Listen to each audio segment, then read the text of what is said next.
You are listening to Unscripted Moments, a podcast about propaganda.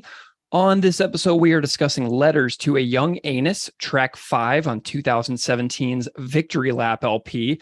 This is our 9th episode from a Victory Lap song, so it feels good to be kind of moving through these a little bit. And today, I'm thrilled to have a guest host holding down the fort with me, Josh Lindley, co-host of Last Believer, a podcast about good riddance. Thank you so much for joining me. Josh, say hi and introduce yourself a little bit to the listeners out there. Hi, Greg. Thanks for having me. Anyone that hasn't yet, please go back and listen to the last time I was on this podcast. Greg was nice enough to have me come on here and talk about the Today's Empires, Tomorrow's Ashes, Rager, Ordinary People Do Fucked Up Things When Fucked Up Things Become Ordinary. I'm sure Greg has the episode number probably in his head somewhere. Actually, I can't remember. It was somewhere in the 60s. Ago. Yeah, somewhere in the 60s. Yeah, let's say that. But yeah, that should give more of an idea of who I am and why I care so much about propaganda. But the short version of it is that for the last year and a half, me and my pal Dan Forcier have recorded a podcast about Santa Cruz hardcore punk band Good Riddance, where we talked about 3 songs per episode in a mostly surface level and emotionally driven way, especially compared to Unscripted Moments. I also run a website and a company called Bartender Atlas with my wife, and it's an online directory of bartenders throughout the world, all over. Yeah, so we built that to showcase the idea that not all great things, drinks in that case, need to come from major metropolitan centers, sort of the same way that you might not expect one of the most impactful, aggressive music groups of the last 30 years to call Winnipeg home. Indeed. Anyhow, super excited, flattered to be a co-host for this episode that you and Keith are experimenting with your open pod relationship. Indeed, we are. We now have an open pod relationship. This is a non-monogamous podcast at this moment in time. So shout out to Keith, who is off doing some ultra important stuff in his life right now.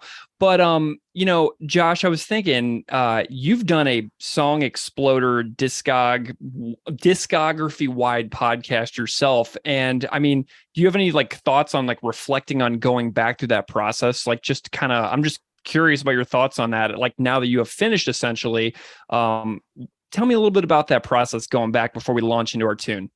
Yeah, sure. It's a interesting thing to do when something that you consider has been part of your life, in the case of Good Riddance for, 25 to 27 years of my life, I've been listening to this thing, and to actually not have it be the thing playing in the background or while you're skateboarding, or, you focus really hard on it for 45 minutes or an hour of a night when you're going to see a band play, but having it be a weekly dive into why it means so much. It's a funny thing, obviously the last 2 years, everyone has had a little extra time for self-reflection. And I think that ties into what this song that we're talking about this week is about as well. So it's been cool to dive back in and figure out what something meant to you then, what something means to you now, and then trying to trace your steps along the way of how you got to where you're at. Yeah. I mean, I totally agree. I say on this podcast all the time that whenever I was 20, I was listening to this propaganda song and I loved it. And I really had no idea what it meant. And so now I'm finding myself being oh, let's dive a little more deeply into it. And I just find it to be such a useful mental exercise to kind of keep the brain going. When you get older, stagnation starts to set in. And this is one of my stagnation deflection tactics. You know what I mean? Calling a podcast a stagnation deflection tactic is maybe a better name for what a podcast is than podcast. Yeah, I agree. Okay, so Josh, you mentioned that you were here last to talk about a song from Today's Empires, Tomorrow's Ashes. Now you're here to talk about a song from Victory Lap. I'm wondering if you can just tell me a little bit about, what this record means to you as a whole before we dive a little deeper. Yeah, for sure. So I think something, and you guys, obviously, this is what you do, is talk about the band. Something that comes out about Victory Lap a lot is that it truly, to me, sounds like a summation of what propaganda has built. There are parts on Victory Lap that, I mean, obviously not production wise, but and musicianship wise even, but could fit on every previous propaganda record. There are parts that, and it's funny to sort of draw lines between different propaganda records and what could have fit on this record and what could have fit on this record. And I think with Victory Lap, you really have almost like a mixtape of what propaganda can and has done. It's catchy and cute at times. It's heavy and crushing and tearing at your soul at different times. The difference between a song like Cop Just Out of Frame, where it's like a top 5 propaganda song for sure. Whether it's a favorite or not, listening to it, you understand that it is objectively one of the best songs they've ever done. I agree. And it's our most downloaded episode of all time. I just have to say that. I'm not surprised by that at all. And I think it's funny to have whatever 29, 35 years into a band existing, them writing a song that sounds so much like them, but also knowing the growth that they've gone through to get there. Not the song that we're talking about today. Today, I feel is a song that would probably fit really well on Less Talk More Rock or How to Clean Everything, just based on the structure and the musician, like the way the music is written for it. So I think it's really cool to be able to encompass all of that into one album, which was Victory Lap. So one more question before we actually talk about the song. You and I have actually gotten to hang out since last time you were on the podcast. I came up to Toronto for one of the shows at Lee's, and you and I got to spend a substantial amount of time together, which was lovely. And we got to go to Sneaky D's in Toronto, which was also lovely. And so, tell me a little bit about that show week where Propaganda was in Toronto for that May 2022 tour, because I had a blast on that week. Yeah, so it was very funny for me that those two shows, months and months and months ago when tickets went on sale, I bought tickets for the first show and the first show only. And I did that because I truly feel that everyone should see Propaganda. Yeah. They are too good to have someone not see it. And I was positive both those shows would sell out. And so I wasn't going to buy tickets to both shows because I didn't want to be that guy. I want to make sure that as many people get to see Propaganda as possible. So I bought tickets to the first show. And the first show of the 2 nights that they played at Lee's Palace in a row, the first show, I think it was 60% Victory Lap songs that they played on the night of the 24th. Setlist.fm will have it up there. But yeah, most of the show was Victory Lap songs, which again, no issues here. Love Victory Lap. Everything was amazing. Whereas the second night, which was the day you and I went to Sneaks, and then I didn't think I was going to the show. I had gone home. I was relaxing and I got a text from a friend saying, hey, I have an extra ticket. So I ended up going to the second night as well. Yeah. And without exaggerating, like with maybe 2 swap outs, I think it was the best set Propaganda could have put together. Like set list wise, the song choice that night was just bonkers. It was like, if I had to choose 15 songs to show someone what Propaganda is, those are the 15 songs I would have chosen. I mean, and it was Potemkin City Limits, Anti-Manifesto, the live debut of Tartuffe on that second night. So, I mean, you really did see a special one, because I was sitting there like, I can't believe how good this is tonight. This is perfect. Yeah.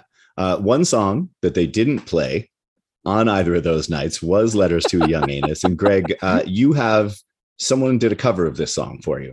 Absolutely. Yes. So getting down to the business at hand here, for this episode, we have a cover of Letters to a Young Anus performed by some friends of the podcast. So ages ago, I befriended somebody named Dylan James, who lives in Winnipeg. He was the guest on our funeral procession episode.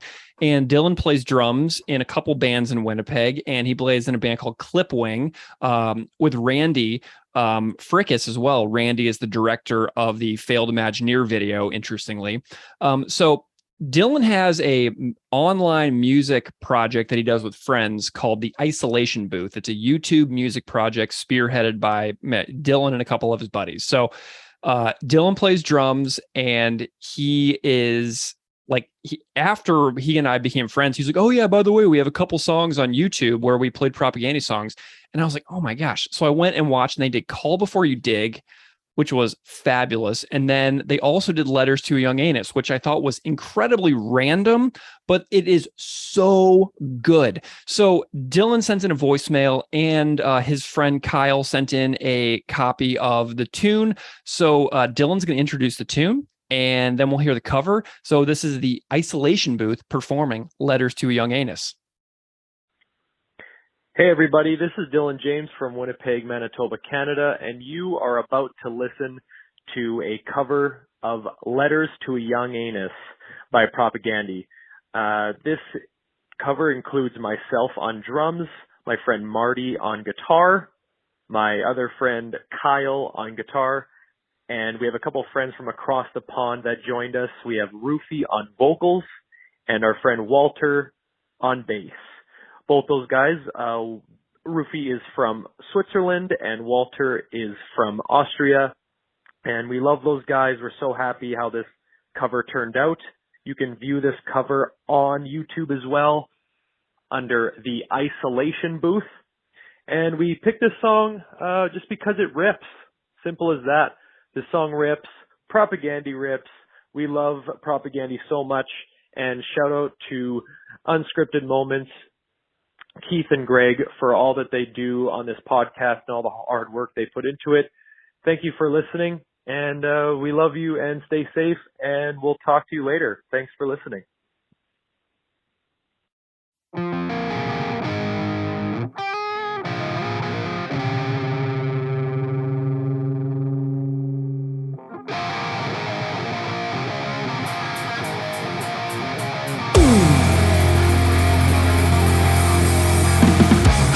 Be careful how much you reveal. Never one piece of advice for your kid. Keep your mouth shut, put a fucking lid upon your dissenting views.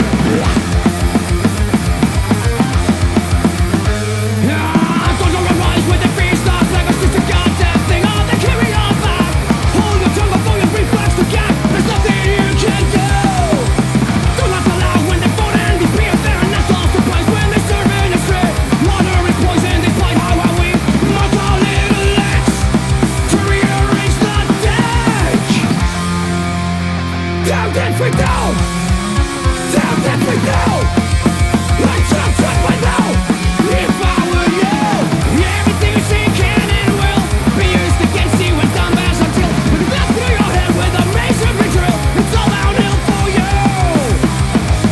It doesn't matter what you think. It doesn't matter how you feel. It don't matter that you can sleep. Be careful how much you reveal.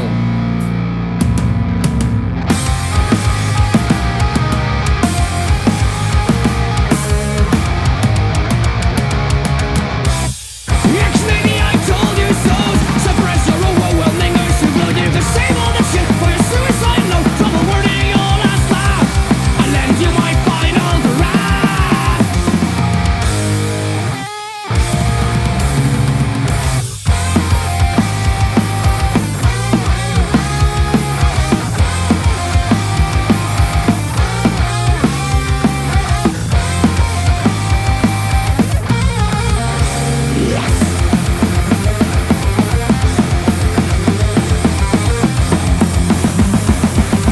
Be careful how much you reveal.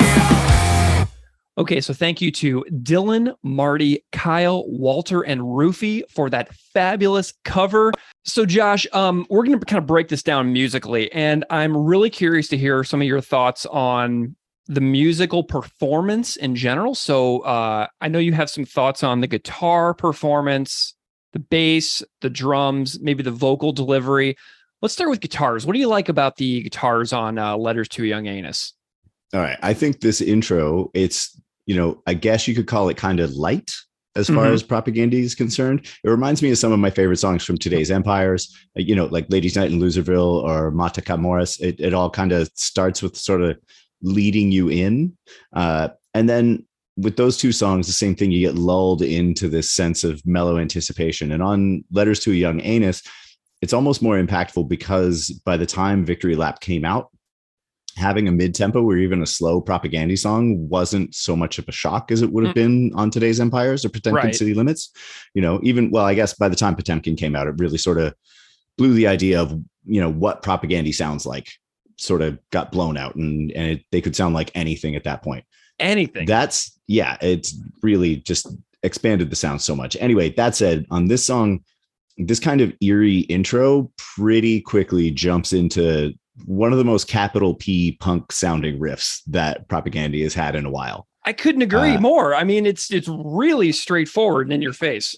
Yeah, for sure. It's fast and it's precise and not noodly at all. I mean, there's little runs here and there, but the bridge part especially, I think, is really cool. I have no idea what to call that tone or style of playing. Not a musician, definitely not a guitarist, but it definitely breaks the song up in a way that emphasizes both the bridge part and the verse part that they go back into. It's almost like they sound like they mean more. Again, definitely emotionally based, talking about music here, nothing technical at all. Yeah, of course, there's cool lead parts, and the lead part that mirrors at the beginning and the end of the song, I think is a really cool, songwriting tactic. But as Propaganda goes, this one is, simple, especially compared to Tartu for Potemkin City Limits or whatever. Right. Yeah. Something that really does capture me is the simplicity of that. And I'm like, this feels almost like I cringe to say this, but it almost kind of like feels bizarre to say, but it kind of reminds me of something on like Full Circle by Pennywise, that So the first thing to note is that there's this really great playthrough video by a guy that we cite all the time, Clem, who has a YouTube channel called Last Note. And so he's got his capo on the 4th fret, so you can watch him play it there. And I went back and I watched the band play this live in Australia in 2019, and they have capos on the 4th fret as well on their guitars. So that's something to consider. And the verses of this is an interesting tune, because some parts of the guitar I really love in this song, and some parts of the guitars and the vocal melody just don't land for me. Like that it just kind of doesn't really like land for me as far as like the vast spectrum of performances the Propaganda has done. And the obviously the song is extremely well played, which is just an obvious thing for this band because it's all well played, but the guitar riff under the verses have just never really clicked with me since this record came out. And maybe it would help if I saw it live, but I've never seen them play this song live.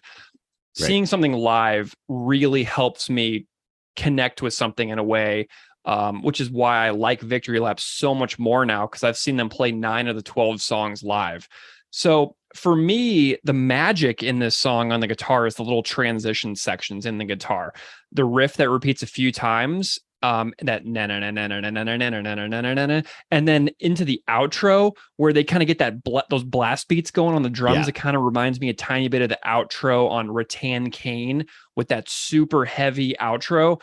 And I like the guitar solo too, but like it's just the verse that doesn't really connect with me very much. But by far, my favorite part of this song, guitar-wise, is the last 30 seconds, from where the guitar solo comes in through those final blast beat sections. So that's my favorite parts. But my favorite bass run line, I don't know if you have any thoughts on the bass performance, but my favorite bass run line is under that "damned if we do, damned if we don't" line, because Todd just has something that sounds really awesome that kind of connects the band going back into the next section of the song. So do you have any thoughts on the bass in particular?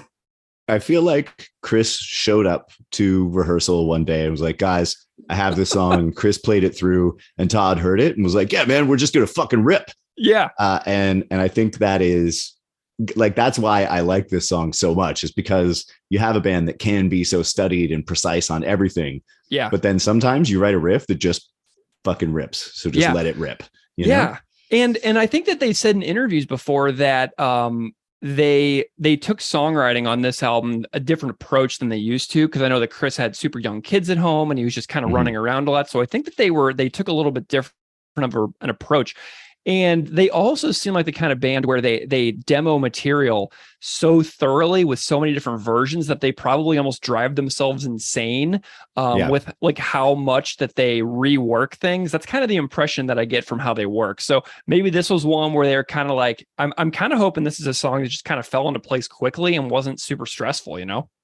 Yeah, for sure. I think that too. I know you sort of mentioned the drum part as well, the blast beats there, but I feel like that, I mentioned how Todd was probably just like, let's just let it rip, because the bass line does sort of follow whatever Chris is doing. But I sort of feel the same way about the drums as I do about the bass. Of course, you guys have talked about this enough times. Jord is capable of making really tough stuff sound very easy. Yeah. And so in a song that's maybe more straightforward than, say, Tartu for Potemkin City Limits or whatever, he still manages to play drum parts that are super impressive. The whole thing that he does where he follows guitar leads with cymbal and tom rolls, it's always super impressive. And then again, under the damned if we don't part, where he plays, I don't know, for what, 1.5 bars, like it's not even a straight measure forward, like barely 2 bars.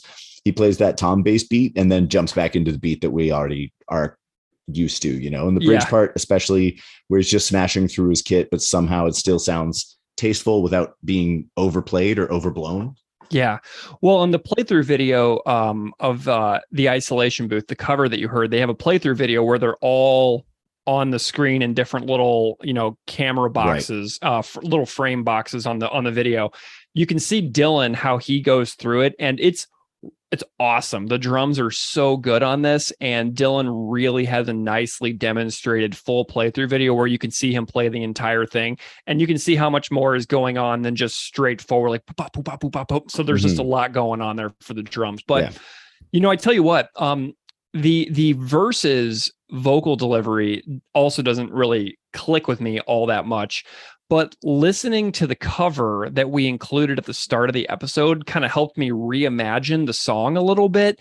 And, bands over time, they kind of rework their material live in ways that, songs are organic things, that a song on a record doesn't have to be the finished version of it. Just because it's on a record doesn't mean you can't edit or change it in the future when you perform it. So seeing those added little vocal melody, subtle flares that Rufy does in that cover made me like the song a lot more, because those are like vocal modulations that I wish were in the original, because it makes it more memorable and more hooky to listen to. But the cover enhanced the vocal melody for me and helped me rethink the way that some of the things in the song that weren't landing for me. Then it kind of helped me like rethink and reimagine to be like, hey, this is actually a really cool little subtle vocal flare that kind of takes it to the next level for me. So I kind of want to be like, hey, I wish the band should like check this out, because this is so good. Because I love it when bands who do covers kind of add a little flair to it to make it their own. Because it just shows that songs can be these like living, breathing things that grow in scope over time, depending on who puts their little subtle touches on it. You know what I'm saying? Do we know if Clipwing or the Isolation Booth have ever crossed paths with Propagandy?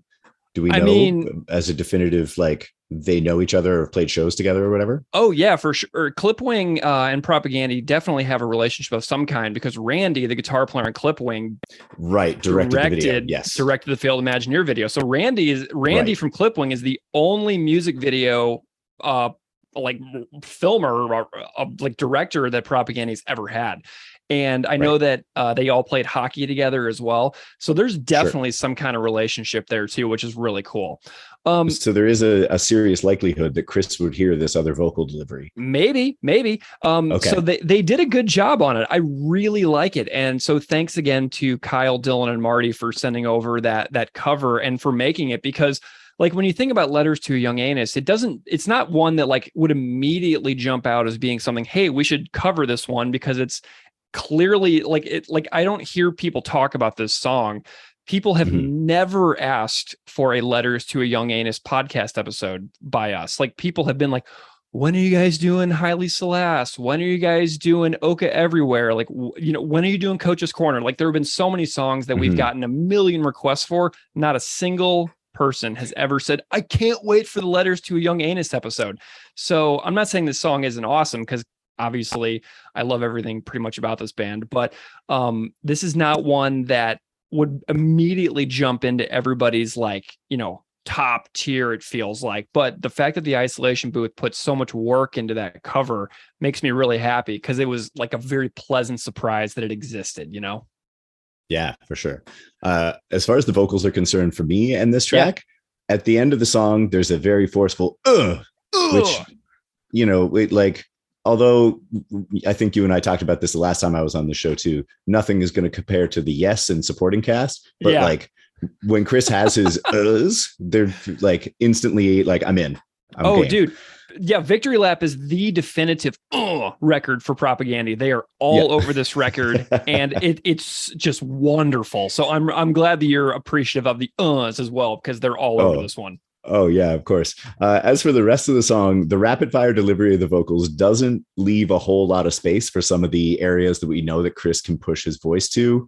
And I mean, I think the big leap for that, too, was also going back to Potemkin City Limits, where it's like, oh, he's fucking singing now. Yeah. You know, Yeah. and there isn't a whole lot of singing on this song. There's a lot of like rapid fire on, you know, delivering it appropriately for what the song calls for. But yeah, I kind of love how fast it is delivering. I know, this. Yeah. And I wanted you on this one because I wanted you to like talk to me about why you love this song so much. So give it to me. Yeah. Okay. So I think delivering this set of lyrics in the most straightforward and like, I don't know, sermon-esque way with the song is clearly a hardcore punk song that I think in truth, this is a version of the band that is, you know, less concerned with the virtuosic performances and the months and months of demoing songs, all this stuff. You know, they're capable of all that stuff. And that's what makes them stand out from, you know, the class they came out of or whatever. But Letters to a Young Anus, they really rely more on their government issue or SNFU leanings. And here's a song, you know, like here's a song we wrote. Here are the lyrics, take it or leave it. You know, really just putting it all out there. That being said, the song clearly is leaps and bounds ahead of anything SNFU or GI ever wrote, especially musicianship wise. It's almost like Propaganda can't help but be the greatest version of whatever it is they've decided they're doing on whatever song. I think you're going to get it. I think we might get some comments on your hot take there on this being better than SNFU and GI. Okay. No, musicianship wise. Okay. Look, I feel like I have friends who are Canadian who do not listen to SNFU. And it's almost like that's a sin. That is like, I feel sorry for them. Yeah, I do too. But yeah, and it is funny, and it is also funny where it's like, you know, that this group of skids, self-proclaimed skids, this is not me trying to be mean, but this group of skids from Winnipeg got into, or Saskatoon or whatever, got into SNFU and government issue and all this stuff. But then when you listen to it, it's like, how did you get from Cannibal Cafe all the way to Duplicate Kizikaro? You know, it's like, how did that translate to this? And I mean, the quick answer is Voivod, but there's a whole lot more that figures into it. And so it's funny to hear in a song like Letters to a Young Anus, where Chris is just spitting lyrics at you rather than singing them or arranging them even, which isn't to say, obviously they put work into the song. Obviously it was carefully calculated, but it does sound very direct and forced rather than, you know, carefully calculated and sung. Yeah, very, very organic too. Like I feel like this one is like very natural sounding. And if you think about the way that Chris's delivery for vocals has been for, you know, a bunch of years now, there's not a lot of stuff like this elsewhere in the discography. So even though I feel like this one is like, you know, it harkens back to some other like punk bands and stuff like that, you know, do stuff like this more often. This is kind of a unique one within Propaganda. So other bands overdo it and Propaganda dramatically underdoes it, except for on this one song. So that's actually, okay, you're bringing me around here. This is useful for me. Yes. Yeah, this is good. So like, I'm like, oh, wow, they actually really underdo this strategy. Whereas other bands, like, this is all you get. Ooh, yeah. Okay. I'm good with this. I like this. Okay. So, should we talk about the lyrics a little bit? Yeah, let's go.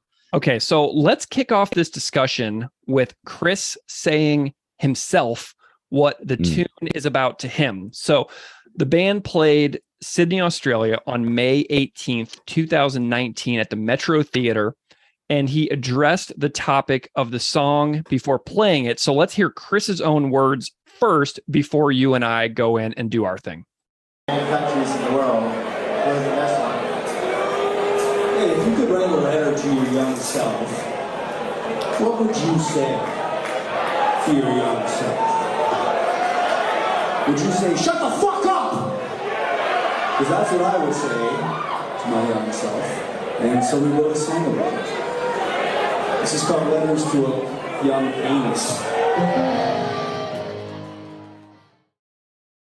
Okay, so that was Chris's explanation on stage. Hopefully everybody could hear that clearly enough in my YouTube ripping, you know, file there that I edited in. So we got this opening line here. Be careful how much you reveal. I've got one piece of advice for you, kid. Keep your mouth shut.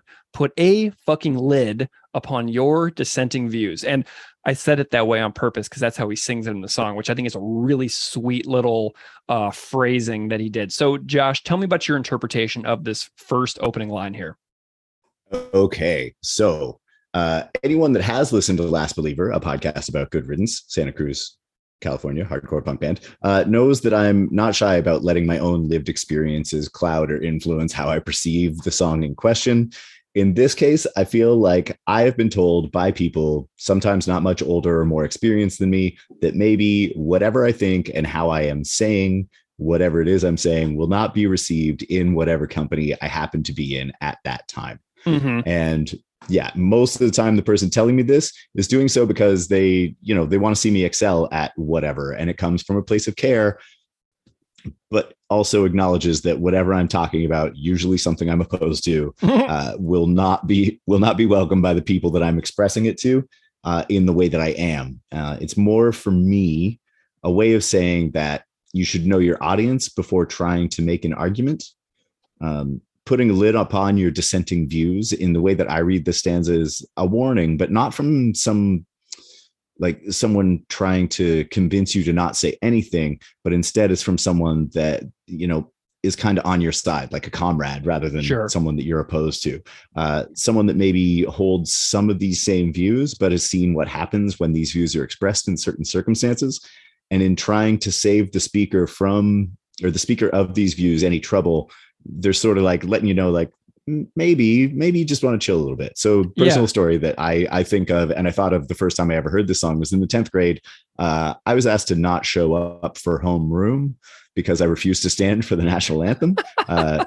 Obviously, clearly a very, very important thing when I was 14, 15 years old. Anyway, I still feel weird about it, like, although I'm rarely in a national anthem friendly space these days, but the teacher in my homeroom found this wildly offensive. And so I was sent to the principal's office, and the principal tried to level with me. And he was like, is it really that bad? And it's only 1 minute of your day, stuff like that. And I was stubborn because I was a young ass and inspired by the words and actions of people like Chris Hanna. So to like the compromise that we landed on is that I would just show up for school 5 minutes late every day and go straight to first period, skip homeroom. So I think of that principle when I hear this song, because he was basically telling me that you can hold on to these views and you can stand by them in whatever way you want, but it's not necessarily going to benefit you or like have the effect that you're hoping for. That's my take on these first two lines anyway. Yeah, and I, whenever you're talking about sharing your views and knowing your audience and whom you're with, I think about the fact that like sometimes like I'm with my family and like a topic will come up and like there will be like a gap in the conversation. And my strategy now is to say, I have nothing good to say about this topic. So if you want me to comment on it, I will, or we can move on and I can just retain how I feel about this for myself. Yeah. So I give everybody a warning, like I have nothing good to say on this. So I tell them that everything that's going to come out of my mouth after that moment, should they choose to hear it, is going to be a bleak assessment of that topic in question. And sometimes I let it rip and sometimes I don't. And I kind of like it. Is it really worth it? Yeah. Yeah, totally. And, thinking about that principle, I'm wondering, I can't, as a teacher myself, I kind of have this like little like begrudging like respect for that principal's decision, because, it sends a message to the other kids in the room too, that you stopped coming. But then if those students in the class were to talk to you in the hallway, be like, hey, why aren't you in homeroom anymore? You could share why. And then maybe they decide to do the same thing. Like there's a chance that like by you not being punished, like explicitly punished, because you just got more free time. You know what I mean? And all of like 6 minutes. But like, let's be honest, in 10th grade, 6 minutes, a lot of stuff can happen in 6 minutes in 10th grade. And they didn't they didn't chastise you in front of other people. So there's like this kind of like, I have this kind of like respect for the way that principal handled that, because he's like, okay, fine, you can have the views. You can skip this section of your day that you do not want to be a part of. And then other students would be free to ask you questions about why you are no longer in homeroom. And they didn't tell you not to talk about it, from what I can tell, right? Well, I mean, no, but also I was just a weirdo who didn't stand for the national anthem. No one wanted to talk to me about it anyway. Yeah. Yes. In theory, yes. In theory. So I that's how I'm choosing to see it, because like stuff like that happens in school all the time. And like Keith and I have talked about the pledge on this podcast before, but like what I would do is I would stand right under the flag at the very front of the room facing the wall. So all of my students were behind me. So I had no idea who was and who was not doing their thing. I made it a private thing for them to do with my back to them, where I would just stand under the flag in the very front of the room and they would be behind me. So I had no idea. So it was like a totally private decision that I kind of like, that's just kind of the way that I handled it in that moment. But I kind of like the way your principal handled it. I think that's kind of cool of them. I think he realized how much of an asshole I was. And also the same sort of thing. It's like, this isn't worth the fight. Just show up 5 minutes later. Like, it doesn't matter. Yeah. Teaching is about survival just as much as being a people person. Yeah, no kidding. Okay, so for this, for me, to anyone interested in hearing Chris elaborate on what he said on stage in that clip, Chris has been really clear in his Patreon episodes about his reflections upon past versions of himself. Like when he used to rant and rave on stage for years and years about like things like go vegan or go fuck yourself, kind of stuff like that, like extremely confrontational stuff where he would just, chastise the audience. I'm thinking about that Gilman Street show from 95 where he essentially yelled at people for 20 minutes of a 35-minute set. America rules. America rules. Yeah. And then where he's like, I'm going to come down there. If I see somebody moshing, I'm going to come down there and like, defecate. So good, real good stuff. And it's just comedy gold. And I listen to that set probably once every 3 months or so, and I love it every time. But so anyway, he has said in this new stage of his life, a hockey dad, stuff like that. He looks back on how loud he used to be and how he just now he just like shakes his head on it because he rethinks the strategies that he was trying to enact, but how off-putting and unpersuasive it likely was for a lot of people. Sure, he likely persuaded many people, myself included, yourself included. But I think about all the people that he would have done that to in the 90s and how they would have been like, man, that guy's just like not nice.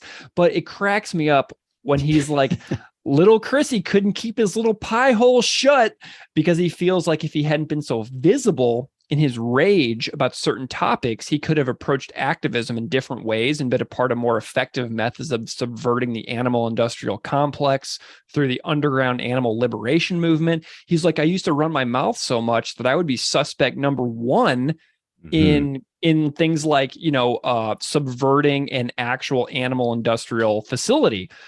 But if he would have just not talked about it so much publicly, he could have been a part of actually being a part of those groups who would go to those facilities to dismantle what was happening inside of them. So I like and I appreciate his growth and his reflection on that young anus part of his life. And I get it. Like I see his running his like mouth as being very effective because he turned God knows how many people on to the ideas the band espouses that they wouldn't have otherwise been exposed to, me included, through these extremely popular records that hit me at a perfect time and place. So while Chris cringes at running his own mouth back in the day, I'm definitely grateful that he did. And I also appreciate his change of heart on the subject. So that said, I'm saying this while recording everything that will live online forever. So, it's like everything that we're saying here is like now stored forever. So if I wouldn't be saying these things, I would be doing what the song is essentially encouraging me to do, which is, act to make the world a better place instead of just sitting here in my house at my desk doing this. So we have this freedom of speech, but wow, maybe we should recognize a bit more in our lives when not to use it quite as much. And I just volunteered at my kids' elementary school for the upcoming school year. So I'm doing the thing where I'm trying to be a part of the local to make the extreme hyper local a little better. So I'm trying to incrementally build those things into my life. So anyway, I like this opening line a whole lot. Do you have any thoughts on or reactions in response to anything that I just rambled on about for ages? No, that all of that makes sense. And yeah, I think we're on the same page here about how just the idea that the way in which you promote ideas that you believe in just knowing how well it'll be received or how far to push. I think that's an Yeah. important thing. And I think, obviously in retrospect, I feel like you probably have the same thing.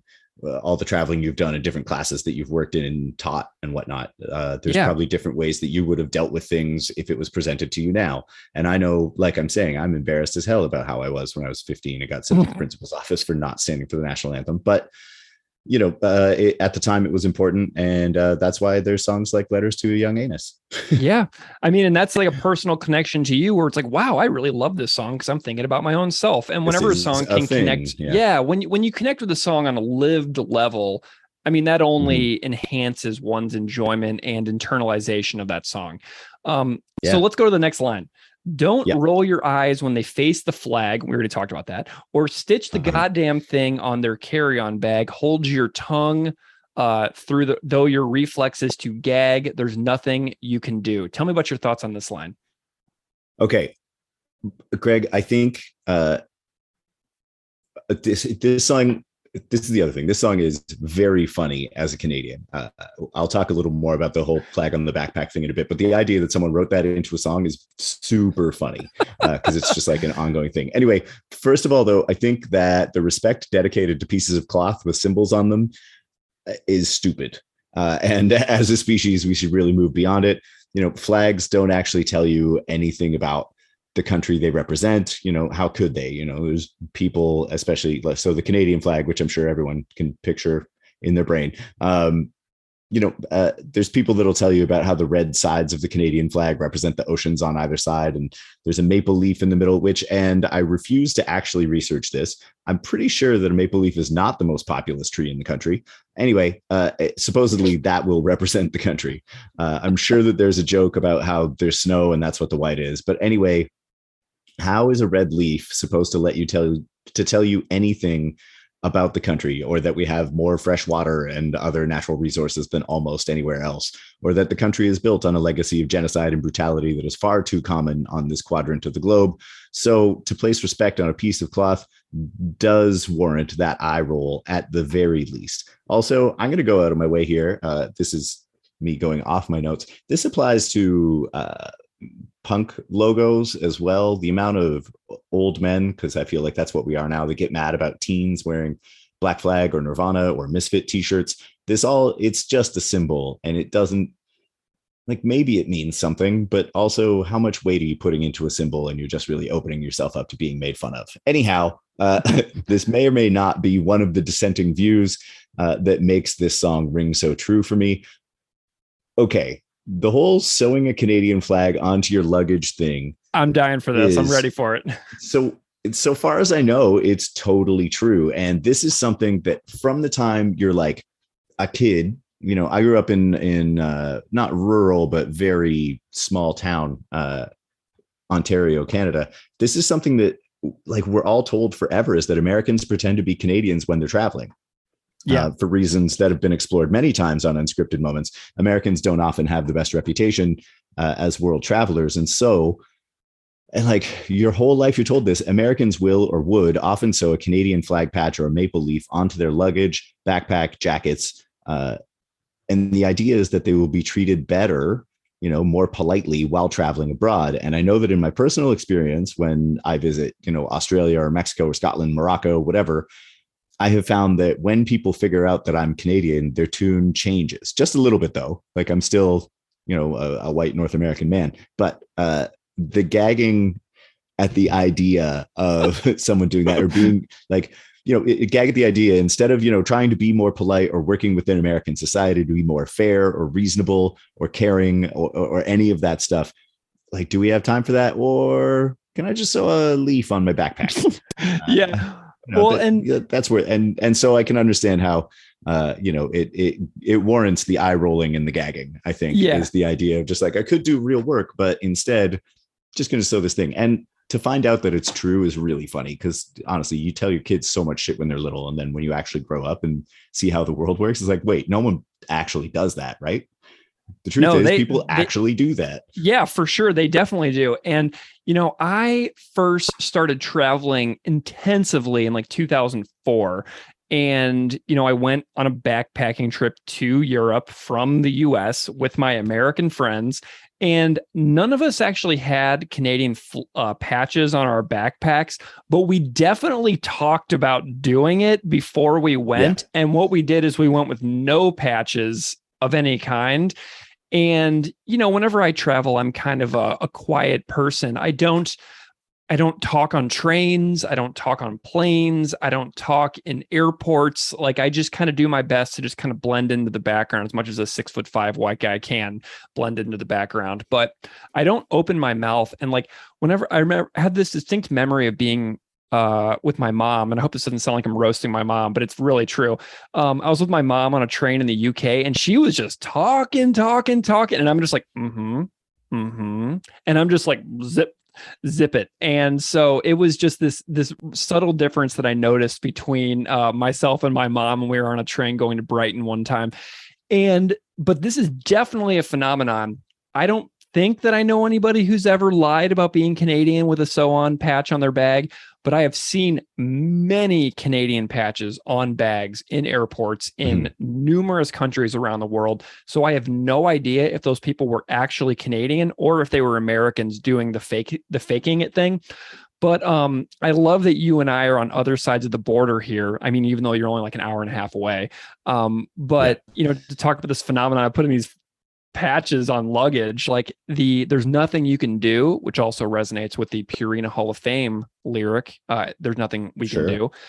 Really resonates with me because of its truth. Like, you can't control a single thing anyone else does or says, like nothing. You can drive yourself insane with that. And trying to convince people of something is astoundingly difficult. And say you're at like a sports event and everyone is doing the national anthem and you're in your seat scoffing and laughing or whatever, you're not going to make any friends and you're not going to win any hearts and minds. You're just not. And if you are in an airport and you make fun of everybody with a flag on their bag, same thing. You're not convincing anyone of anything, and you lose the opportunity to have real conversations with people if, say, you get seated next to them on a plane. Like, it's hilarious that Chris, it's hilarious though that Chris talks about the luggage patches. Because I went, like I just said, to Europe in 2004 at the height of the Iraq War.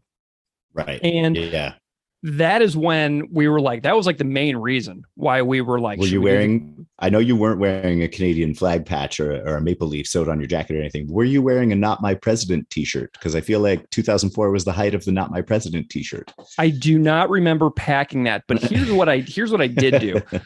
We were in, and I actually found pictures of this. Let me see if I can find it here. I'll show it to you in the video while I'm talking. But we were walking around Dublin. Oh, here it is.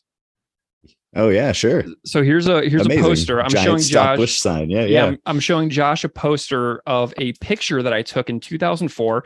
We went to a protest at Parnell Square in Dublin on Friday, June 25th, 2004. There was a massive anti-Bush protest because that week Bush was trying to use Shannon Airport in Iraq as a refueling stop on the way to the Middle East during the Iraq War. And so my friends and I were like, yeah, let's go to that. So we all go and we're talking to people in the crowd and we're like, yeah, we're Americans on vacation. And they're like, you're protesting the war that your country is leading while you're on vacation? And we're like, yeah, obviously, because it's wrong and it's horrifying. And they were just like really cool about it. And they were like, they thought that it was really awesome that we were just like totally clear about where we were from. Because at that time, we had people in our group who were living in California, who were living in Chicago, who were living in Missouri. So we had people from all over the country in our little group. And we're like, yeah, we're Americans. And we're here marching against the war with a bunch of Irish people in Dublin.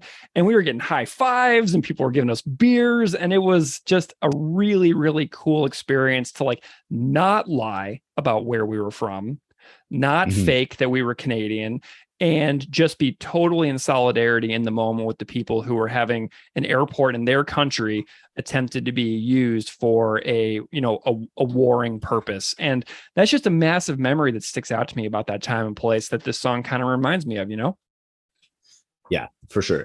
That's That's a great experience to have. Imagine how different it would have been if you pretended you were Canadian. They would have given you 4 beers instead of 1. I know. Darn it. I could have gotten way more drunk. So we have this next line. Don't laugh out loud when they vote NDP and then act all surprised when they serve industry. Now, Josh, the NDP needs to be spelled out by a Canadian, Josh. So everybody in the world is relying on you here. Oh, great. Cool. No pressure. I know, right? I'm just messing with you because obviously everybody who listens to the show is well aware that we are just normal people who have no qualifications or expertise to be talking about these things other than commentary on music in general, and things that interest us. So if you are curious about anything that related to the NDP, please continue to do your own research. And with that caveat said, Josh, tell us about the NDP and your experience as a Canadian. I'm going to do my best to not misrepresent unscripted moments or myself. So yeah, I'm not by any means a political historian that studies the minutiae of Canadian political parties. So I'm doing a very top line explanation of the NDP, even though I know a lot of the listeners of this podcast are Canadian. I'm going to talk about the NDP as if no one has ever heard of it. I know some of you probably haven't. Please keep in mind the history of any political party or political system in Canada, for instance. There's a lot, and I am no Greg Soden, and I don't have the time to research every single detail about this thing. So I might miss some things, a lot of things, a lot. With that said, in 1958, the Canadian Labour Congress, and that's Labour with a U. Oh, of course. In Canada, we spell Labour with a U. It's correct. It's the correct way. Objectively it's silent correct. And it's silent and it's before the L. And so anyway, the Canadian Labour Congress and the Cooperative Commonwealth Federation joined forces to create a left-leaning political party that was in favor of supporting unions, and also was an attempt to engage Western Canada in Canadian political affairs. Too often in Canada, most of the population of Canada is centered sort of around Toronto, Ottawa, and Montreal. Mm-hmm. And therefore, most of the political decisions are made by people in and around and specifically benefiting that region of the country. Mm-hmm. In 1961, the new political party was properly coalesced. Throughout the 70s, the NDP played a crucial role in federal politics in Canada. Though never fully in power, they worked with the Liberal Party mostly on several occasions to get in the way of Conservative Party policies and actions, all the while supporting unions and labor movements to a certain extent.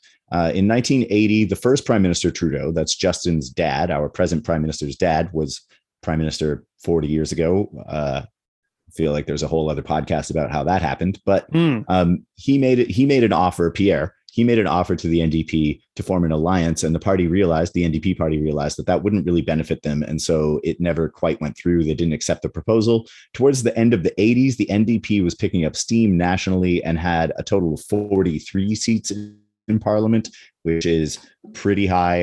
It's still not enough to actually form a proper minority. Canadian government is too much. I'm not getting into it. Whatever. Anyway, towards the end of the 80s, the NDP really was picking up steam.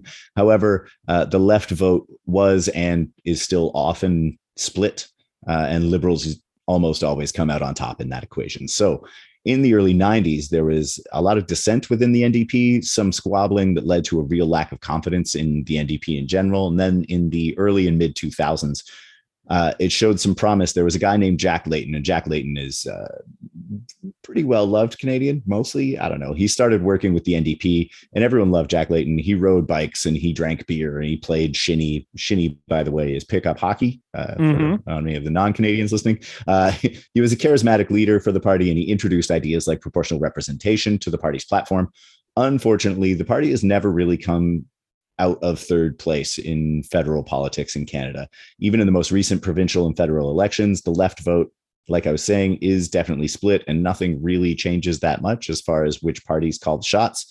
All this to say, with this line, what I think Chris is driving at is that for so many Canadians, both those educated and both those that don't have the time to or a capacity to really take in what the party's platform is about, the NDP seems like the party of hope for a better, more socially responsible future. They're the party most interested in working with immigrant rights, indigenous rights. They want to support healthcare and teachers and small businesses. And all that sounds great. But as I mentioned, the NDP has never really been in a position to fully enact any of what the party claims to be built on. So in the cases of the last 70 years where the NDP does have access to power, and, they claim to use that power responsibly, it hasn't always gone according to plan. Nothing like overtly nefarious, but, there's been spending issues with various projects throughout the country. The example that sticks out in my head, in the mid 2000s, BC ferries is a huge thing. So British Columbia on the west coast of Canada, there are dozens, hundreds of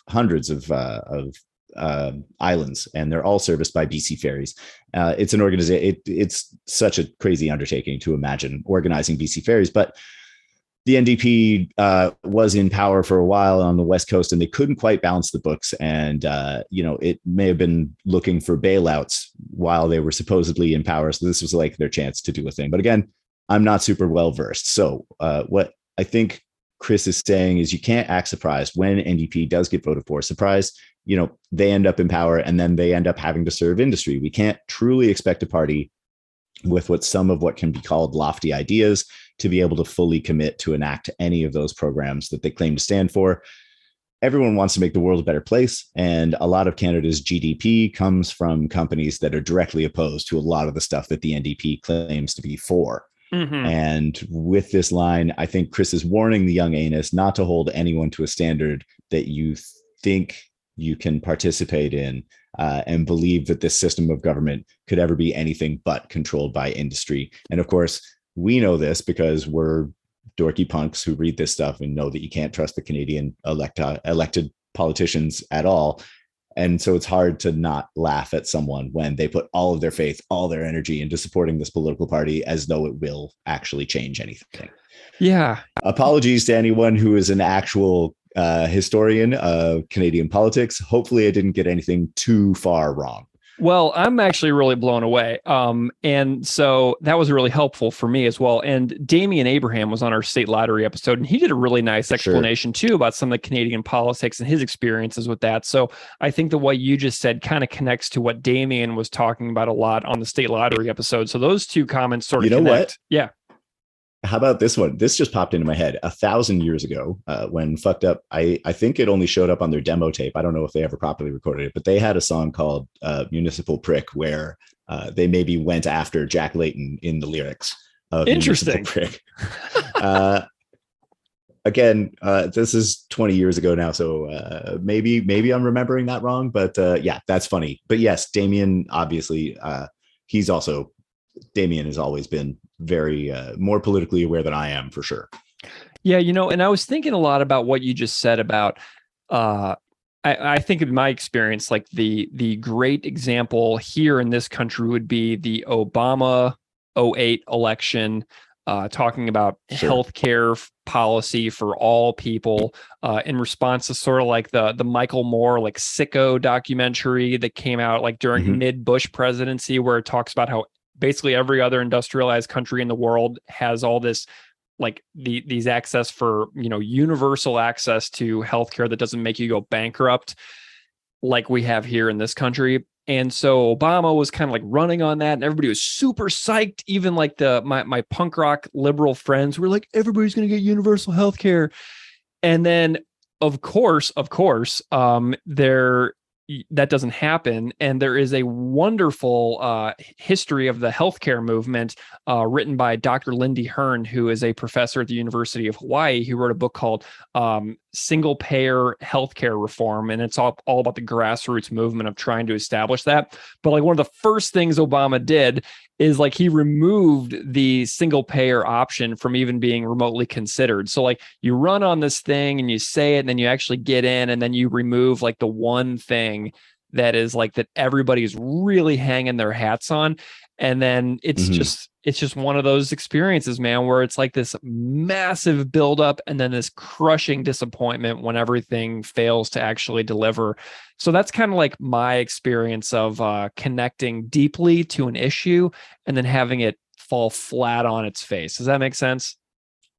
Yeah, I think I think it's exactly that. And the idea of expecting anything to actually change based on what a party says they can do within a system, and then what that system will actually allow them to do.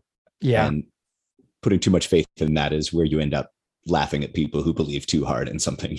Yeah. Oh man. Okay. Well, that was an excellent NDP overview that I honestly have no follow-up questions on, because that is not a system of government that I've ever participated in, really. And so I welcome comments at propagandipod@gmail.com, or on the Instagram or Twitter too, especially if you have like thoughts and reflections and things you'd like to elaborate upon. Keep the conversation going. Tell us what you think about NDP. So let's go to the next line. This is one that's difficult for me. This is probably the most confusing line for me in the whole song. The water is poison despite how hard we mark our little X to rearrange the deck. I know you have some really grand ideas about this line, so I'm going to sit back and I'm going to let you explain this one to me as well. All right. So I think the principal metaphor here is that the water is poison no matter what. The way the system is set up, there's no way we're going to win. It doesn't matter what party is running on what. It's poison no matter, first of all, the phrase how hard I'll talk about that in a bit, but just the idea that the system itself is poison. There's no fixing it. However, the line almost works like an Easter egg as well. It's a gross one. You don't really want to think about it. It's not like a fun Easter egg by any means, but as much as I just talked about the NDP and it's the best we can hope for in Canada, the overarching sentiment of this line, to me, something that comes up in any activist community in Canada, is the disregard every Canadian government or party so far has had for Indigenous communities in the country. One of the lofty promises that the NDP mentions in a lot of their campaigns, this is going to sound like I'm very NDP. I swear I'm not. This is just things I know. But one of the things the NDP mentions is that they want to get clean drinking water to all Indigenous communities in Canada. And I want to say that right now, I personally don't think that clean water in a country as financially successful as Canada is a lofty idea. But to hear people in government talk about it, you would think that it was terraforming Mars.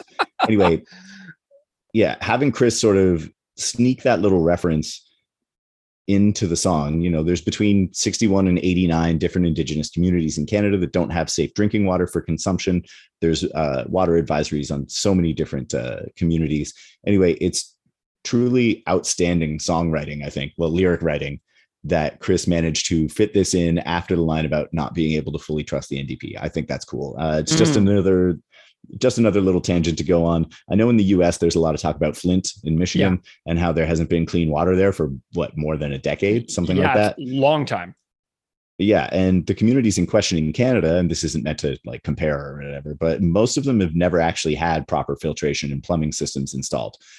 So, like we can host the Olympics and the Pan Am Games and the World Cup, but we don't have the money to get clean water to people living in the country. And so the idea that there are citizens in this or any country with the means to solve this water problem, or the water problem that we have in northern communities, and no one has actually done it, is a constant source of anger for a lot of Canadians. But unfortunately, not enough of us. And a lot of Canadians have no idea, have never interacted with anyone from an Indigenous community. And so they don't understand that the situation is as dire as it is. Question: what about the X? What about that? What does that refer to in this line? Oh my God. So when you're voting, you've got your circle and you write your little X in the middle of the circle. And if you go outside the circle, your vote is voided. And if you go whatever. So the main point, I think, of this lyric is being, no matter how hard we mark our little X, there's no indication that the situation can actually improve. Not just the water situation, but all our situations will improve. And also, I think it's really weird to say how hard we mark our little X. Like it's a pencil and a piece of paper. I don't think the intensity with which you mark your X will really affect, like your vote doesn't count for more if you scribble it extra hard. Dude, that's so funny. I never even really connected that the marking the X meant voting on a ballot. Like I never once thought that. So yay, new connection made in real time here. Vote? Well, you're from Missouri, right? Yeah. So when you started voting, was it like a punch card situation or a screen that you touch a screen? Like it's a bubble. So that's kind of like the thing that I wasn't connecting to, is that we fill in a circle oval bubble thingy. Gotcha. Yeah. And so I would feel like, so for me, the way that this line would have clicked with me is, no matter how hard we mark our little bubble, right. You know what I mean? That's the way that I would have been like, oh, voting, but marking a little good X, luck rhyming that. I know exactly. So like this is way better, but like I never thought about it as marking an X into voting. So yay, Greg is stupid. Yeah. What, you've never voted in a Canadian election. There's no reason you would know that. Yeah, no, I love that. Okay, so we have this line here, damned if we don't, damned if we do. I would just shut my mouth if I were you. So this is that, like, the connection to what Chris was saying when he's critiqued his own past behaviors. And so I'm wondering what you connect with on this particular line. Well, yeah, I mean, when Victory Lap came out, Chris did an amazing 20-minute long interview on Q. I'm sure you've watched it. I'm sure a lot of listeners to the podcast have. Anyone that hasn't, yeah. Q is a show done by our national broadcaster, the CBC, and it's the most NPR style program I think the CBC does, where it's a long form interview, usually 20 minutes. A lot of times it ends up being almost like a career retrospective for whoever it is being interviewed. Anyway, during Chris's interview on it, he was talking about how he wished that as a younger man who maybe had a head start on seeing the inequities and injustices of the world, he wished that he had approached people that didn't know those things in a more polite fashion. And the idea that screaming in someone's face, we talked about this a lot on the episode already, but the idea in screaming in someone's face isn't going to achieve the desired effect. And with this line, and truly the whole song, it seems like that's the point Chris is trying to make. You might know better, but the more you talk about how much you know better, the less likely you are to actually achieve anything substantial or change someone's mind in a meaningful way.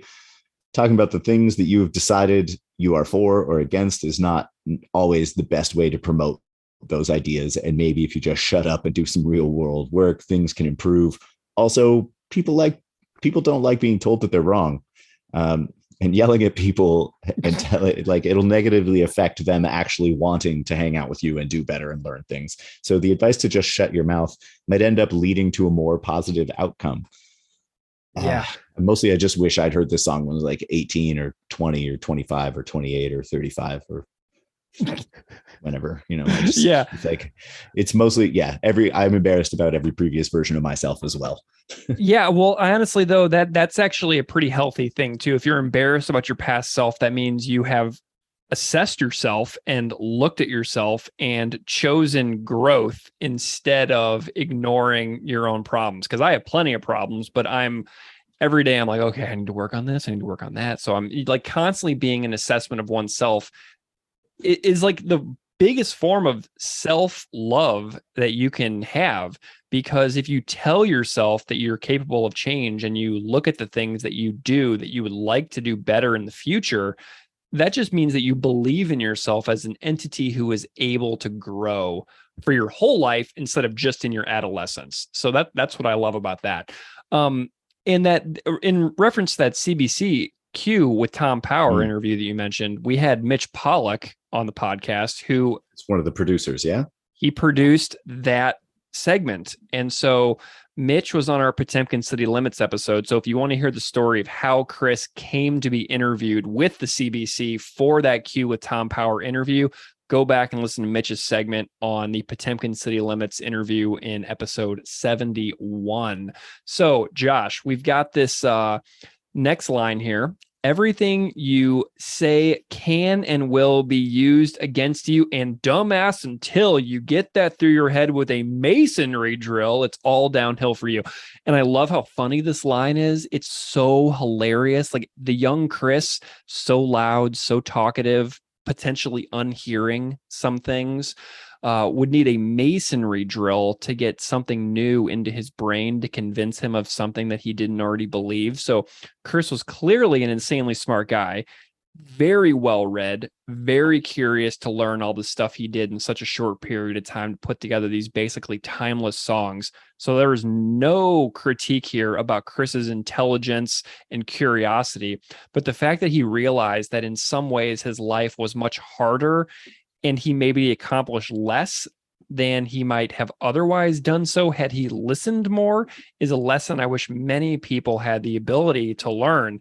It's never too late to learn that lesson either. You can learn it when you're 57, I say that as someone talking on a podcast as well, right? So I understand there's an inherent irony here.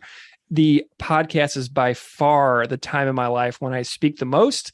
But I'm like allowing that critique to wash over me here in this present moment too. So tell me what you think about this line. This line, obviously, it's a reading. It's taken from the reading of Miranda rights, and it's a whole new aspect when you consider that everything you ever wrote or posted is now on the internet for half of the world, and only half the world still, to be able to see anytime they want. There are examples of people losing jobs or worse based on some of the stupid things that they said or did years ago or decades earlier on the internet, despite having done more positive since then. Mm-hmm. And I think that people should be allowed to grow. And, we, especially guys your age, my age, I'm a little north of 40, you're a little south of 40, but like there wasn't an internet before. We didn't know that this was going to be how things are for the rest of our lives. And every stupid joke that, someone our age or older or younger, or whatever, put on the internet, that would be a thing that you could reference about someone's life forever. We didn't know that at the time. We were making some dumb joke based on a conversation we just had. Anyway, but the second half of the line about drilling it into your head, I think is a little ironic, and maybe purposely so, because the rest of this song is more or less telling you to be careful how and when you convey your views. And then he takes this authoritative, like diminuting stance by calling the listener a dum-dum that needs something drilled through their skull. It's like showing like a little glimpse at the approach that he's telling you not to take. Yeah. But he's in that also taking that approach. Yeah. And, and you got to wonder too, because I think that Chris had like an intellectual awakening during his teenage years. Like he went from growing up in a military base to essentially becoming the very outspoken person on how to clean everything and less talk, more rock that we all know. So there's a period of time in there that we don't know anything about Chris's life really, from, like early childhood on a base to, singing about feminism on like less talk, more rock. So there's a change there in a period of time where it's very formative, very influential years. And I know that Chris's own kiddos are kind of creeping into those ages themselves. And I'm wondering how Chris is like having this like delicate dance of like watching his kids grow up in his house though, because I think his kids are, growing up vegan most likely. So there's a big difference here between how his kids are probably growing up, between how he grew up. So I'd imagine he thinks his kids are probably way ahead of where he was, but I'm wondering how he like tells stories about his younger self to his kids. I think about that a lot. Like, do you talk about this, like how you changed and how you grew? So that's kind of what I'm wondering. I want him to go on the Rad Dads podcast again and talk about it too, but we'll see if that ever happens. That's kind of where I am on this. And, but we've got this next line. It doesn't matter what you think. It doesn't matter how you feel. It don't matter that you can't sleep. Be careful how much you reveal. And, I think about this. I do agree that I've been listened to my whole entire life. So I feel like somebody who is my voice has always been heard. And I'm wondering kind of like where you start off on this particular section. Yeah, I think this couplet, it's something guys like you and me, the white guys that have had everyone listen to us our whole lives, we need to hear this. I often think that I think of the Simpsons scene. Gotta bring the Simpsons into it somehow. Might as well. Homer says, I'm a white male, age 18 to 49. Everyone listens to my ideas, no matter how bad they are. And he pulls out a jar that says nuts and gum together at last and starts eating it, but also chewing it. And it's gross. Anyway, with this line in song, the idea is that just because we have some kind of knowledge that we've gained either from research or from lived experience, that we don't need to be the ones telling everyone about how everything they've ever done or known is wrong. You never miss an opportunity to shut up. And so, we do podcasts and we're still, as white guys, the most likely boxes ticked when everyone is trying to do market research or whatever.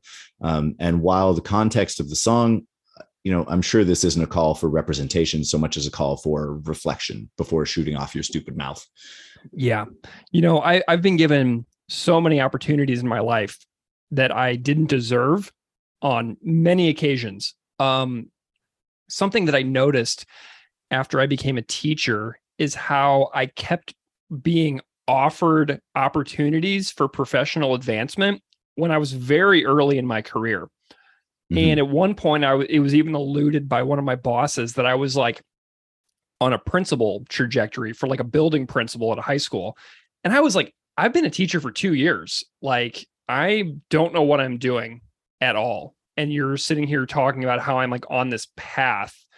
And it just, those kinds of examples have happened to me a bunch of times where I was considered for opportunities, offered opportunities, despite never giving off a single whiff of being interested in those paths or excelling in a skill that warranted being given those opportunities over other people. And I think about that a lot because it's happened a bunch of times. And I'm not really that good at what I do for a living. And yet I keep getting good opportunities to do them. And I bumble my way through them. And I'm sure somebody else could do them 10 times better than me. But my life has been... I heard you don't even make kids stand for the Pledge of Allegiance. I mean, you gotta... That's what I heard. Cutting corners where you can, man. Yeah. Work is hard. You got to cut corners where you can, and my life has been incredibly privileged forever in ways that I can scarcely even fathom. I'm still processing this at 38. And a reason I've had such a good life has nothing to do with my talents or skills and hugely to do with my starting point. And that said, I like this line a lot because it speaks to some of the hopelessness a lot of us may be feeling right now, wondering like, why don't our leaders ever do things we want them to do? The churn of society is sort of like a slap in the face here. It doesn't matter is the core line running through this section. You don't matter. Your little opinions don't matter. Nobody is listening to you, and your critiques of this system and the things that keep you up at night are just that, things that keep you up at night. We're going to keep doing what it is that we do, and you'll be happy with your scraps. Take it or leave it. And if you're not happy with it, tough. Scraps are what you get. So like that to me is kind of like the lesson coming through this. So even though I have this like really privileged position in society, there's still like this like stratosphere of power that's like 10 steps above me, where it's like, that is like otherworldly levels of power. And even though I'm so lucky to be where I am and to have the opportunities that I do, there's like this like stratospheric level that I could even scarcely comprehend. Yeah, of course. Yes. And remembering that when you're trying to make your arguments, we've talked about how important it is to figure out your audience on this episode already. Yeah. Let's bring this in for an extremely cheerful and happy ending.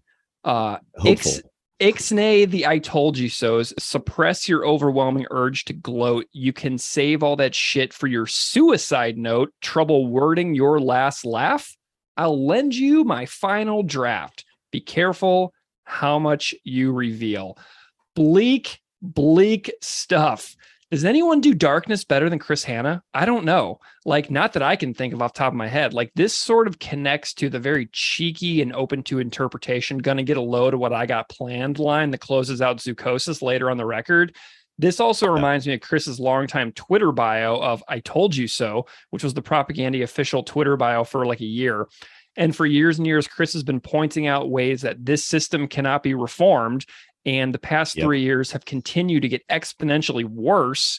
And The End of the World is just the beginning is a book that I was looking at recently about the collapse of globalization and mass retirements and like what comes next in our future.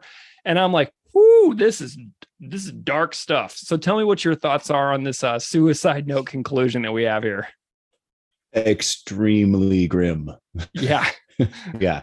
After, a life of watching the world destroy itself by ignoring every warning sign, yeah, man, it could drive you to suicide ideation. And I know that we've been joking. I was talking about The Simpsons a second ago, but it is something that we need to seriously think about. These warning signs can be, watching lawmakers refuse to acknowledge issues of reproductive rights, environmental issues, indigenous people's rights. Somehow the still legal sale of firearms.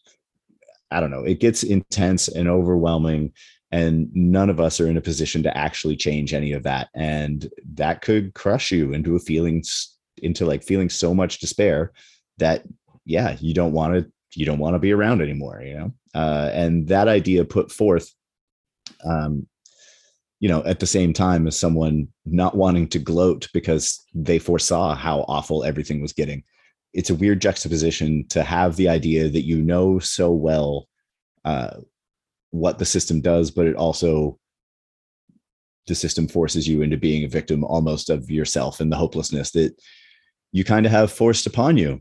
Mm-hmm. Deeply grim. Yeah. And, you think about I think back on the 90s now, and I'm like, wow, that was a paradise. You know what I mean? But it was paradise for me. It was not a paradise for untold millions of people. But for me, I mean, I look back and I was like, man, life was amazing in the 90s. And like Chris is saying how horrible everything is on Less Talk More Rock. And I'm just like, I don't get it. Everything's awesome. Life is good. The sun's shining, and you know what I mean? And so like I could imagine a lot of people scoffing during like these quote unquote like glory years of like pre-social media. But I don't know, man. This is some dark stuff. But I found a few YouTube comments, just a couple. There's not that many amazing ones on this song. Somebody wrote, lyrics are so damn poignant. Each record really makes my rebellious heart sing along. And these guys are the most solid, consistent, and badass band in history. I've been listening to them for 20 years, and they've never once phoned it in. So, Josh, I do have to say that having this conversation with you has made me rethink this song a little bit, made me like it more.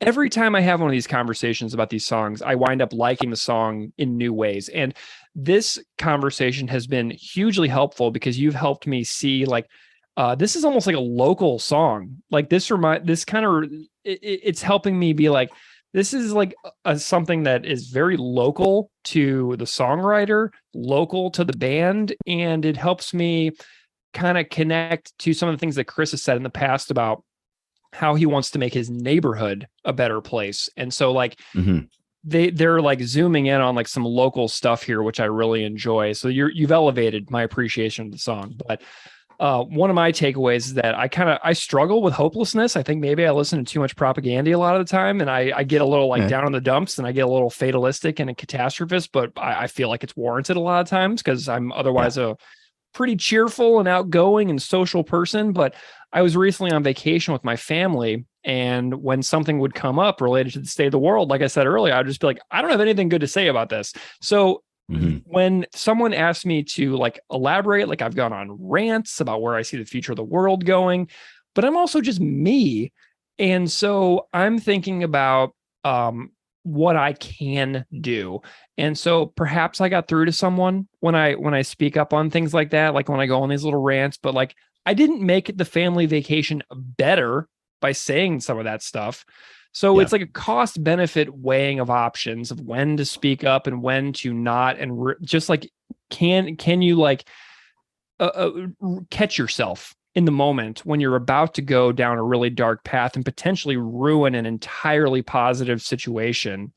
Like in that moment, like would I have been like the cause that a really nice day with me and my 10 cousins and mom and dad and siblings, would I have been the cause that whole day was ruined? You know what I mean? Yeah. So it's really hard stuff, wanting the world to be what it's not and wanting civilization to be what it's not, and engaging in that conversation in purposeful and productive ways instead of just ranting to eyes that glaze over the second you launch into your first main point. So that's what this has me thinking about, is some of these experiences of like, can I catch myself in the future and prevent myself from ruining otherwise very positive experiences? Because, positive experiences in this world, in this day and age, they're fewer and far between. And so like, am I the cause of making more bad as opposed to more good? That's what I'm thinking. Yeah. I honestly, my takeaway from this song is that I honestly love that Chris has gone out of his way in song form to say that even though he believes what he believes, he feels like he was a bit of an asshole about it for a long time. and he sees the errors that he's made. And that perspective is something that I can definitely identify with, and maybe identify with a little too often, because I was and will continue to be such a young anus. And thinking back on Chris's Patreon when he was like, little Chrissy couldn't keep his pie hole shut. Like, yeah. I love moments like that. When he says stuff like that on that podcast, I absolutely crack up. So yeah, I'm going to rate it now. And I want everybody to just, go gentle on me on this one. This is my least favorite song on Victory Lap. I still love it. Don't get me wrong, but like I've listened to it a whole bunch of times and I just feel the least strongly about this one. I like it for sure, but this one is one I wouldn't be bothered if I didn't see it live, but I would like to see it live now that we've talked about it. But I don't wait for it to come up in a set list, and I don't wait for it to come on when I listen to Propaganda records. Like, there's a difference between waiting for supporting cast to come on and waiting for Letters to a Young Anus to come on. It's just a different sport to me. And it has an excellent message that is universal to all people wishing they could tell their younger selves something. But we all know the younger self wouldn't listen anyway, most likely, because old people are squares.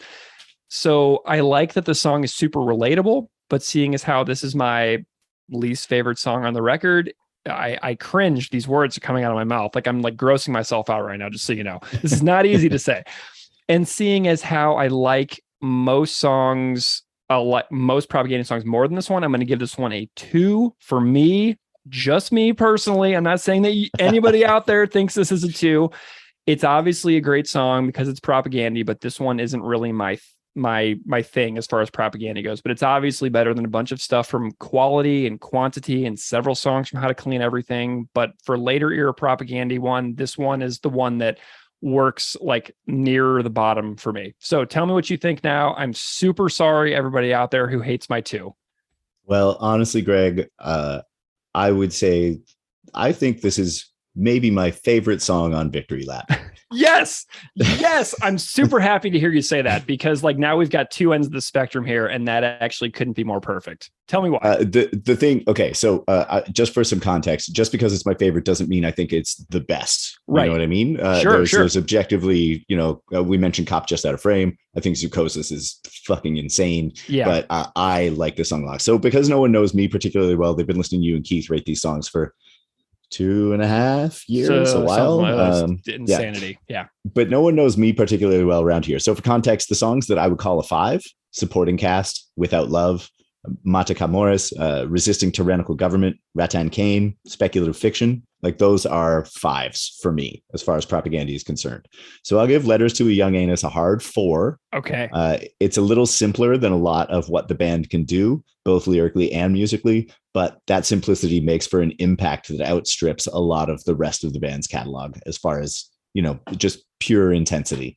Occasionally, there are Propaganda songs that ask a lot of the listener, and for the most part, I'm down. But when a song like Letters to a Young Anus comes on and it hits you that immediately and that impactfully, that counts for me as much as, having to go figure out what happened at Ruby Ridge or whatever and research what they're talking about. So I'm giving Letters to a Young Anus a hard 4. Love it. Well, Josh Lindley, this has been a real delight. Thank you for joining me to co-host this episode of Unscripted Moments, a podcast about Propaganda, and putting in so much work and effort into your preparation. I know I ask a lot of you for this one. And so I just want you to know how much I appreciate it. And do you want to maybe tell listeners out there where they can find you if they kind of want to, be friends and hit you up and follow you or whatever? Sure. Tell everybody where you're at. So if you enjoyed the possibly inaccurate retelling of Canadian political history, you will probably want to listen to the Last Believer podcast.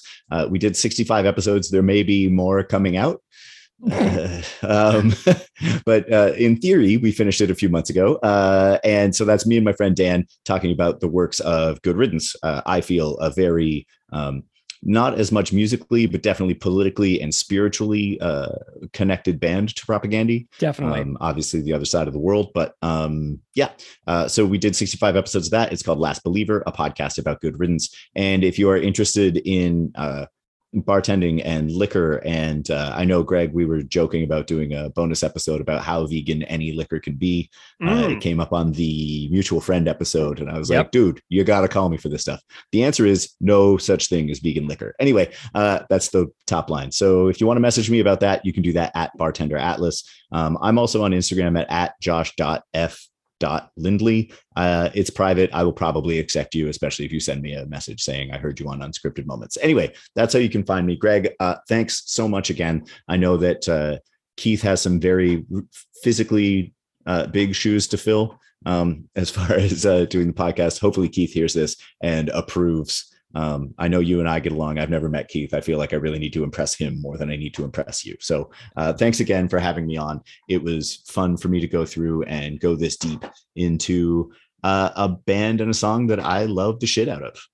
Well, thank you, everybody out there, for listening to our episode on Letters to a Young Anus. If you want to email, you can hit me up at propagandipod@gmail.com. You can find us on social media at propagandipod on Instagram and Twitter. Thank you so much for listening. See you next time.